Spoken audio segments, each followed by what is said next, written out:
배드민턴 팬 여러분, 지금 이 종목의 판도를 뒤흔들 소리 없지만 거대한 파도가 코앞에 밀려오고 있습니다. 겉보기엔 겨우 6점이 줄어드는 사소한 조정 같지만 그 이면에는 한 시대의 지배자를 끌어내리거나 혹은 그를 더욱 압도적인 존재로 각성시킬 수 있는 힘이 숨어 있습니다. 21점에서 15점으로 바뀌는 이 격변의 중심에 여자 단식 세계 랭킹 1위 안세영 선수가 자리하고 있습니다. 과연 15점 제도는 어떤 선수에게는 날개를 달아주고 다른 선수에게는 치명적인 족쇄가 될까요? 더 나아가 이 변화가 안세영의 철옹성을 무너뜨리기 위한 견제구인지 아니면 배드민턴의 새 시대를 여는 기폭제인지 오늘 그 본질을 차갑게 해부해 보겠습니다. 세계 배드민턴 연맹이 15점 제도를 도입하려는 배경에는 경기 속도를 높이려는 단순한 의도 이상의 것이 깔려 있습니다. 이는 단순한 규칙 개정을 넘어 배드민턴이라는 종목의 흥행 구도 자체를 재편하려는 전략적인 움직임으로 봐야 합니다. 지난 몇 년 사이 미디어 지형과 스폰서십 시장은 완전히 달라졌습니다. 특히 Z세대로 대표되는 새로운 팬층은 60분에서 90분을 훌쩍 넘기는 여자 단식 경기의 긴 호흡을 따라오지 못하고 있습니다. 최상위권 여자 단식 경기가 고도의 전략과 극한의 체력을 요구하는 소모전 양상으로 흐르면서 경기 중반 시청자 이탈 현상이 심화되었고 이는 방송 편성의 어려움으로 직결되어 왔습니다. 세계 배드민턴 연맹 내부에서는 경기 시간을 단축하지 못하면 결국 시장에서 외면당할 것이라는 위기감이 팽배하며 이는 선수 차원을 넘어 종목의 생존이 걸린 문제로 다뤄지고 있습니다. 이러한 배경에서 등장한 15점 제도는 배드민턴을 짧고 강렬하며 즉각적인 재미를 주는 콘텐츠로 바꾸려는 시도입니다. 이는 마치 크리켓이 전통적인 경기 방식을 버리고 T20이라는 스피디한 포맷으로 흥행의 중심을 옮겨간 사례와 정확히 궤를 같이 합니다. 따라서 15점 제도의 도입은 단순히 경기 규칙을 손보는 차원이 아니라 배드민턴이라는 종목 자체를 하나의 거대한 산업으로 재편성하려는 분명한 목적을 가진 전략적 결정입니다. 15점 제도는 단순히 득점 방식만 바꾸는 것이 아니라 경기 운영의 패러다임 자체를 뒤흔듭니다. 가장 핵심적인 변화는 단 한 번의 실수가 갖는 파괴력이 기하급수적으로 커진다는 점입니다. 기존 21점 경기에서는 초반 몇 점의 실점은 상대를 탐색하는 과정의 일부로 용납될 수 있었지만 15점이라는 짧은 레이스에서는 그런 완충지대가 사실상 사라집니다. 소위 간복이라고 불리던 경기 초반의 탐색전이 원천적으로 불가능해지면서 선수들은 몸을 덮이거나 상대의 흐름을 읽을 틈도 없이 시작과 동시에 최고 속도로 부딪혀야만 합니다. 게다가 8점에서의 인터벌이 가하는 심리적 부담감은 상상 이상입니다. 인터벌 이전에 단 2~3점만 뒤져도 그 세트는 이미 승부에 추가 기울었다는 치명적인 압박감을 주게 됩니다. 이로 인해 경기 시작 후 단 5분이 사실상 승패를 결정짓는 구조가 고착화되고 불리한 흐름을 뒤집기 위한 장기적인 안목의 전략은 의미를 잃게 됩니다. 결국 이변의 발생 가능성은 선수의 당일 컨디션이나 전술적 선택이 아닌 제도 자체에 의해 필연적으로 높아질 수밖에 없습니다. 경기 시간은 줄었지만 그 짧은 시간 동안 선수들이 짊어져야 할 위험 부담의 총량은 오히려 폭발적으로 늘어났다는 것. 이것이 15점 제도가 가져온 가장 근본적인 변화입니다. 15점 제도는 선수 유형에 따라 유불리가 극명하게 나뉩니다. 이 새로운 규칙은 결코 모두에게 공평한 기회를 제공하지 않으며 누가 미소 짓게 될지는 이미 정해져 있습니다. 카롤리나 마린처럼 초반부터 폭발적인 힘으로 상대를 압박하는 스타일의 선수들은 단기전에 특화된 이 새로운 시스템의 가장 큰 혜택을 받게 될 것입니다. 시작부터 위험을 감수하고 공격적으로 나서는 플레이가 15점 체제에서는 높은 성공 확률로 이어지며 P, V, 신두 역시 장기전에서 노출되던 체력 안배 문제와 후반 집중력 약점을 감출 수 있게 됩니다. 지루한 랠리 공방 속에서 스스로 무너지기 전에 승부를 결정지을 가능성이 높아지는 것입니다. 종합적으로 볼 때 공격적인 성향과 초반 압박에 능한 선수들은 이 시스템 하에서 승률이 제도적으로 상승하게 됩니다. 반면 이 변화로 인해 치명타를 입을 선수들 역시 뚜렷합니다. 타이즈인과 같이 자신만의 독특한 경기 리듬과 창의적인 플레이를 바탕으로 경기를 풀어가는 선수들은 설 자리가 좁아집니다. 상대를 서서히 읽고 교란하며 주도권을 가져오는 그녀 특유의 방식이 더 이상 통용되기 어려운 환경이기 때문입니다. 대표적인 슬로 스타터인 아카네 야마구치 또한 치명상을 입게 됩니다. 몸과 경기 감각이 최고조에 이르기 전에 세트가 끝나버리는 구조 속에서는 그녀의 최대 무기인 후반 집중력이 빛을 발할 수밖에 없습니다. 결국 긴 랠리를 바탕으로 경기를 운영하는 모든 선수들이 이 변화의 가장 큰 피해자가 될 운명입니다. 이 모든 변화가 던지는 메시지는 분명합니다. 15점 제도는 노련한 기술과 수싸움의 영역이었던 배드민턴을 폭발적인 속도와 기선 제압의 경쟁으로 강제로 재정의하는 규칙입니다. 이 모든 논쟁이 결국 안세영이라는 이름으로 귀결되는 데에는 아주 명확한 이유가 있습니다. 2025년 그녀는 여자 단식 분야에서 사실상 비교 대상이 없는 절대적인 지배자의 위치에 올랐습니다. 한 시즌 11개의 타이틀과 94%를 넘어서는 승률이 증명하듯 그녀는 특정 코트나 상대에게만 강한 선수가 아니었습니다. 상대의 스타일이나 경기 상황에 구애받지 않고 승리하는 법을 아는 선수였습니다. 어떻게 하면 여자 단식에서 이길 수 있는가? 라는 근본적인 질문 자체가 의미를 잃어버린 상황이 된 것입니다. 바로 이 지점에서 15점 제도 논의는 단순한 규칙 변경 이상의 의미를 갖게 됩니다. 한 명의 압도적인 지배자가 등장했을 때 종목 전체의 규칙이 바뀌는 사례는 스포츠 역사에서 드물지 않습니다. 중국의 독주를 막기 위해 공의 크기를 바꾼 탁구나 특정 선수의 독식을 견제하려 수영복 규정을 뜯어고친 수영처럼 배드민턴 역시 너무나 완벽한 존재의 등장에 시스템 전체가 흔들리고 있는 것입니다. 그렇기 때문에 전 세계적으로 이것은 사실상 안세영을 견제하기 위한 장치가 아니냐는 목소리가 나오는 것은 지극히 자연스러운 현상입니다. 여기서 중요한 것은 이 주장이 사실이냐 아니냐가 아닙니다. 이 논란의 본질은 15점 제도라는 새로운 규칙이 아니라 기존의 틀 안에서는 더 이상 안세영을 막아설 대항마가 존재하지 않았다는 명백한 사실입니다. 그녀가 도달한 완벽의 경지가 역설적으로 기존 시스템 전체를 변화시켜야 한다는 압력으로 작용하고 있다는 점이야말로 이 논쟁의 가장 중요한 핵심입니다. 그렇다면 과연 15점 제도는 안세영 선수에게 불리하게만 작용할까요? 겉으로 보기에는 타당한 질문 같지만 그 이면에는 훨씬 다층적인 분석이 필요합니다. 그녀가 가진 최고의 무기는 무한에 가까운 체력과 빠른 회복 능력, 그리고 경기 후반으로 갈수록 상대의 숨통을 조여오는 압도적인 경기 운영 능력이기 때문입니다. 21점 방식 아래에서 그녀의 강점들은 시간이 흐르고 랠리가 쌓이면 자연스럽게 승리로 귀결되는 공식과도 같았습니다. 경기 초반에 다소 뒤처지더라도 긴 경기 시간 덕분에 충분히 따라잡을 수 있었고 상대는 결국 체력과 정신력의 한계에 부딪혀 무너지곤 했습니다. 하지만 15점 체제에서는 이러한 승리 공식이 통하기 어렵습니다. 안세영 선수가 초반에 상대를 탐색하며 서서히 압박 수위를 높여가는 특유의 경기 운영 방식은 짧아진 세트 안에서는 오히려 귀중한 시간을 잃는 약점이 될 수 있습니다. 엔진이 늦게 달아오르는 선수에게 8점 인터벌까지의 초반 구간은 그야말로 생존을 위한 싸움이며 이 구간에서 벌어진 3점의 격차는 21점.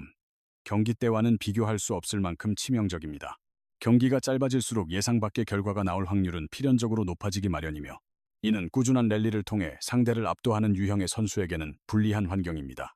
이런 측면에서 볼 때 안세영의 장점이 사라진 것이 아니라 오히려 15점 경기에서는 그 능력이 과잉 상태가 되어버린 셈입니다. 그녀가 지닌 강철 체력과 경기 후반을 지배하는 능력은 의심할 여지 없는 세계 최고 수준이지만 그 강력한 무기를 활용할 시간이 절대적으로 부족해진 것입니다. 즉, 실력이 부족한 게 아니라 그 실력을 펼칠 무대가 짧아졌다는 것이 문제의 본질입니다. 하지만 안세영은 이런 변화를 그저 지켜보기만 하는 선수가 아닙니다. 이미 그녀의 플레이에서는 뚜렷한 진화가 감지되고 있습니다. 최근 안세영의 경기 스타일은 과거처럼 끈질기게 받아내는 수비 위주에서 벗어나 네트 앞을 먼저 장악해 경기의 흐름을 이끌어가는 공격적인 형태로 바뀌고 있습니다.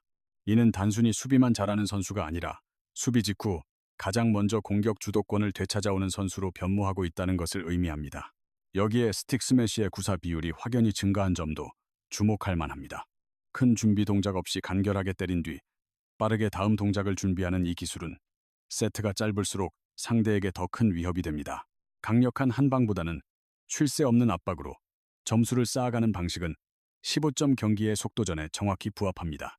이러한 변화의 뒤에는 남자 선수들과의 강도 높은 스파링이 있었습니다.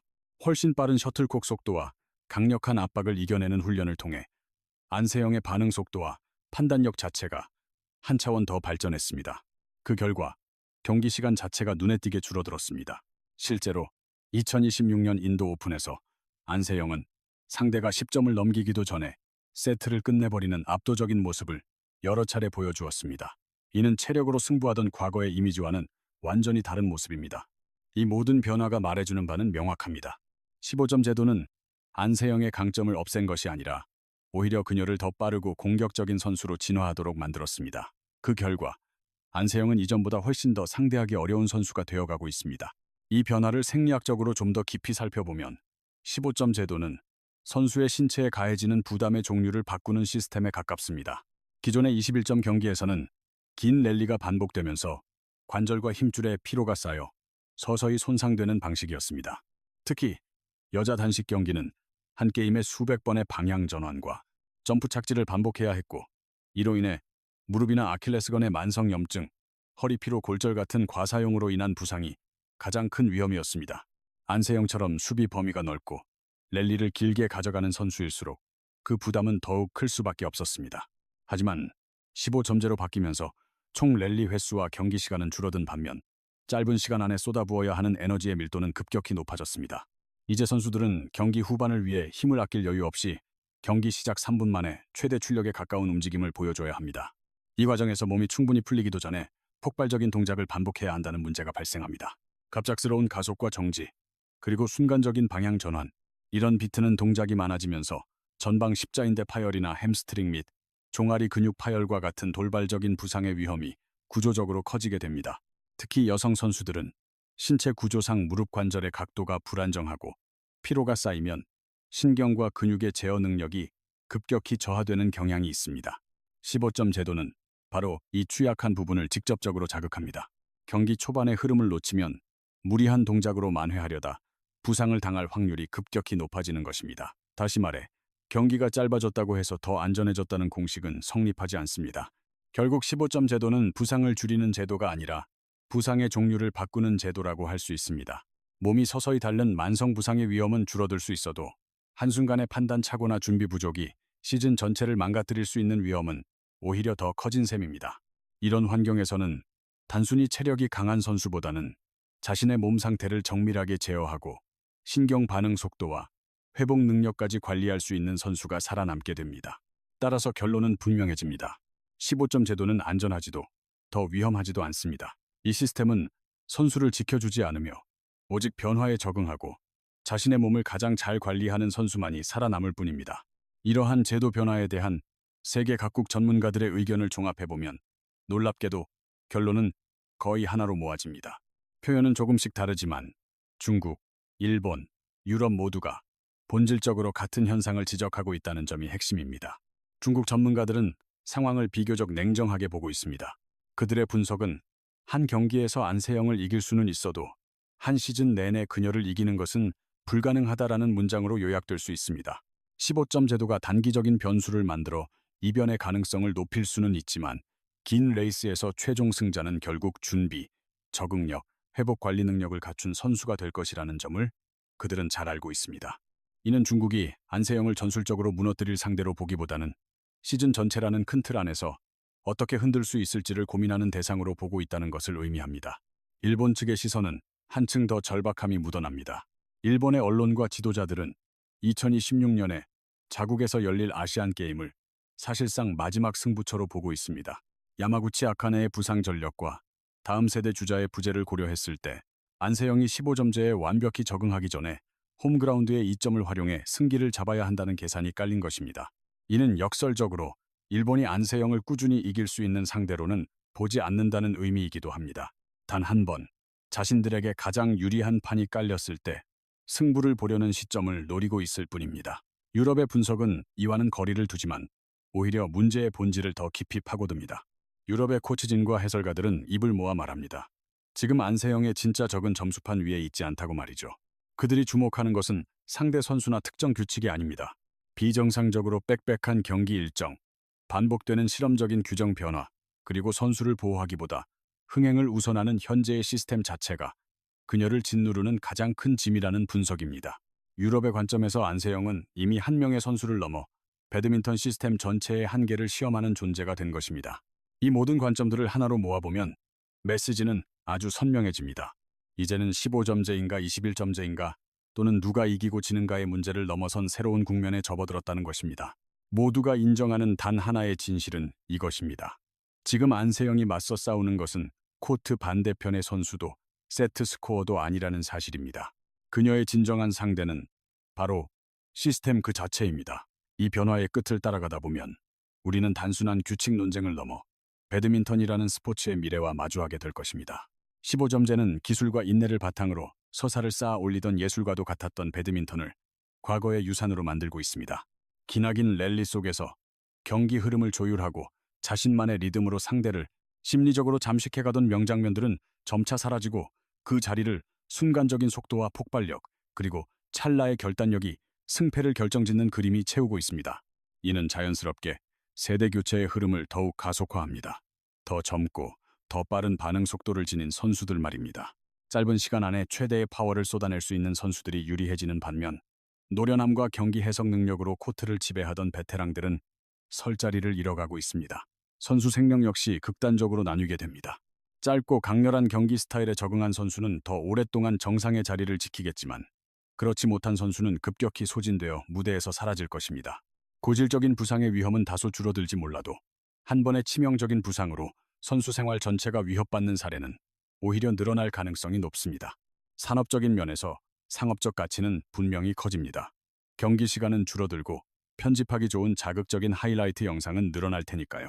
하지만 한 경기가 품고 있던 깊이 있는 이야기와 한 시즌을 관통하던 서사의 밀도는 그만큼 얕아지고 단절될 수밖에 없습니다.